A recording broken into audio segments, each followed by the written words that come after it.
sigo teniendo. Entonces ya casi le dejo a él un poquito el tema de lo que estaba puesto esta mañana en el Facebook, que creo que son 3 puntos o 4 muy interesantes y vamos a aprender todo mucho. Entonces ya cuando quiera Fernando, es tuya el auditorio. Bueno, ¿qué tal? Perdonadme el retraso, ha habido un pequeño percance de última hora y ya grave que siendo mi hermano no sepa a lo que me dedico ahora, que ya le he dicho, dice, no sé ni a lo que se dedica ahora, ya grave, pero bueno. Son muchas cosas que las que te dedicas ya no se lo ven. Bueno, vamos a ver, yo he venido otros años, o casi todos los años vengo, intento hablar de temas que parece que pueden interesar y siempre digo lo mismo, ¿no? Cada vez que vengo aquí no termino de sorprenderme de un poco la dimensión que está tomando o que ha tomado todo este tema de la tapia y de reunir a mucha gente corriendo. Y especial hoy además porque él me pidió que a la hora de deporte y mujer o deporte femenino, que me parece que es un tema tremendamente interesante, ¿no? Entonces, bueno, por lo que vamos a hablar hoy, de alguna forma, yo he venido con algunos amigos, un par de amigos, una atleta mía que está por aquí detrás, acaba de hacer un gran puesto en un maratón de montaña. Primera veterana B aquí. Primera veterana B que hizo la semana pasada. Jane es la reina de los riscos. Es una mujer montañera a tope. Es decir, si la vieseis andar por monte, alucinaríais. Es muy tímida y se ha puesto ahí atrás. Alucinaríais. Ha sido muy casual porque teníamos que vernos hoy. He dicho, digo, oye, vente que vamos a hablar de deporte y mujer y te llevo un poco como ejemplo de una cosa que es importante, sobre todo de que muchas limitaciones están en la cabeza y más en el aspecto cultural y social más que real. Es decir, que las mujeres pueden o podéis hacer todo lo que os propongáis, ¿eh? Lo que pasa que hay que hacerlo bien, ¿no? Y por haber lo ha traído precisamente por eso. Está también José Miguel con su mujer, que también es amigo mío, ha venido a aprovechar también la casa de campo y aprovechar un poco la charla. Y bueno, hablaremos, ahora os explicaré por qué también está aquí. Comenzamos un poco, no sé si habéis leído el Facebook, encuadrando qué es esto del fenómeno de la mujer, el running, la mujer, el deporte, que parece que esto lleva mucho tiempo, pero ¿alguien puede decirme cuánto tiempo lleva el deporte femenino en España, por ejemplo? ¿Creéis que mucho o poco? Mucho. ¿Mucho? ¿Mucho cuánto es? Pues 50, 60 años. ¿Eso es mucho? Mucho, pues 50 años deportivamente no es nada, es decir, es un fenómeno muy reciente, comparado con el deporte masculino, es decir, solamente voy a dar datos. La primera maratón femenina, olímpica es en Los Ángeles en 1984. La primera participación de una mujer en unos Juegos Olímpicos española es Carmen Valero en Montreal, 1976.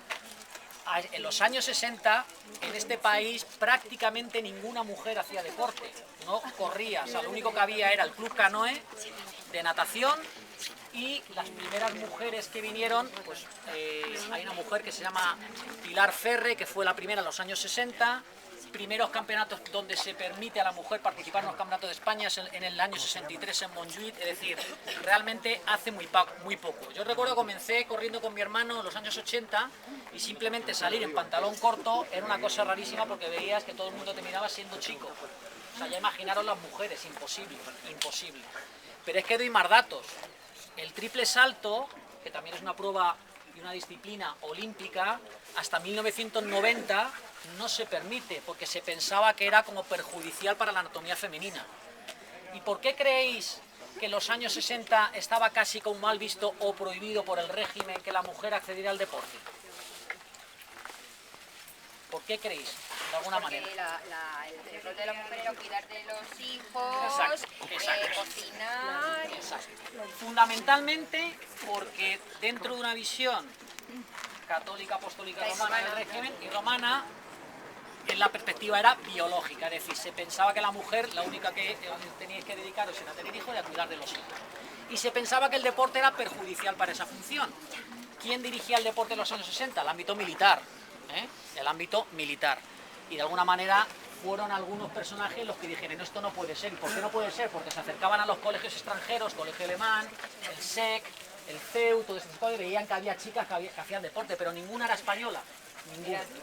Hay una figura que conviene recordarla y son gente que conocemos o que de alguna forma y a lo mejor os suena. Hay una figura que ha aparecido mucho tiempo por el INEF y que nadie sabía quién era, Esta persona es el precursor del deporte femenino en España. Se llama Bernardino Lombao y es entrenador de José María Aznar. O sea, imaginaos hasta qué punto.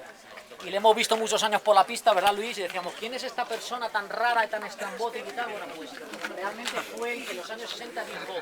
Esto no puede ser, tenemos que introducir poco a poco, junto con José María Cajigal, que fue el que creó el INEF de Madrid, el que poco a poco fueron introduciendo el deporte femenino en España. Lo digo para que tengáis un poco idea que a día de hoy ver a 30, 40, 50 chicas corriendo o ver 20.000 en la carrera de la mujer es algo impresionante. Desde el punto de vista publicitario, las personas que hacen marketing utilizan la mujer como figura de venta mucho más importante que cualquier hombre. Es decir, todas las casas comerciales, Nike, Adidas, están buscando a una mujer que triunfe en el deporte. Ahora mismo tenemos una deportista bastante famosa que se llama Mireia Belmonte, que es nadadora.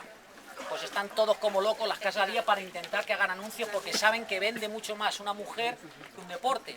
Es decir, ahora mismo la figura quizá deportiva más importante pues es Rafa Nadal, Alonso, toda esta gente, pero realmente si ellos tuvieran una deportista al nivel de ellos, la cogerían publicitariamente mucho más que una figura masculina. Pero no se la ve a Mireia haciendo...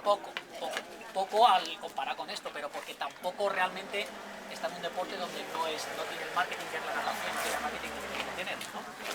Pero bueno, vamos un poco al meollo. Vamos a ver si consigo transmitiros en muy poco tiempo algunas ideas que son importantes para vosotras, de cara a lo que es cómo entrenar, qué podemos hacer para mejorar, qué es lo que no debemos hacer y qué es lo que tenemos un poco que llevar un poco como referencia en nuestro entrenamiento. ¿Qué es lo que marca o qué es lo que os marca a vosotras, a la gran mayoría, la vida mensual, el ciclo menstrual, fundamentalmente? Bien, desgraciadamente los entrenadores, yo he estado con atletas de en concreto dos chicas de altísimo nivel y hemos cometido errores, porque hemos pensado que entrenar a una chica era igual que entrenar a un chico, y eso no es así, no es así. Y no es así precisamente por el ciclo menstrual. Entonces, la primera idea que os tengo que transmitir es que el buen entrenador, y eso se lo digo ya a mi hermano, tendría que tener en cuenta el ciclo menstrual de cada mujer, que aunque cumple un patrón bastante similar, siempre hay una variación. Es decir, hay mujeres que tenéis el ciclo menstrual más largo, otras más cortos, y tenemos que de alguna forma valorar nuestro periodo. ¿Por qué? Porque si entrenamos en momentos del ciclo menstrual donde nuestro cuerpo está en una parte, en una fase, porque puede ser la menstruación o el sangrado, una fase de ovulación, estamos tirando piedras contra nuestro propio tejado. ¿Cómo se os ocurre a vosotras, más allá de un ginecólogo, en qué momento del ciclo menstrual, o sea, cómo puede afectar, cómo controláis, cómo podemos controlar a lo largo de un mes que se os ocurre de una forma fácil para que nuestro ciclo menstrual sepamos en qué momento estamos, si estamos en una fase de mucha fatiga, de poca fatiga, de mucho estrés o menos estrés, porque el ciclo menstrual pasa por fase de estrés? ¿Qué se os ocurre hacer sin una tecnología y un aparataje enorme? Anotar en el calendario. Anotarlo en el calendario. Bien, pues yo voy a dar el primer truco que tenéis que hacer.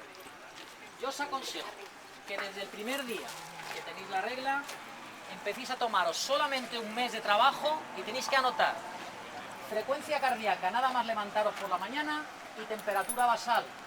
Es un coñazo, pero os dará mucha información para el entrenamiento. Os va a dar la evolución de la frecuencia cardíaca más menos 6 u 8 latidos en función del momento del ciclo donde estéis, y la temperatura basal, que también tiene una oscilación de 1 o 2 grados.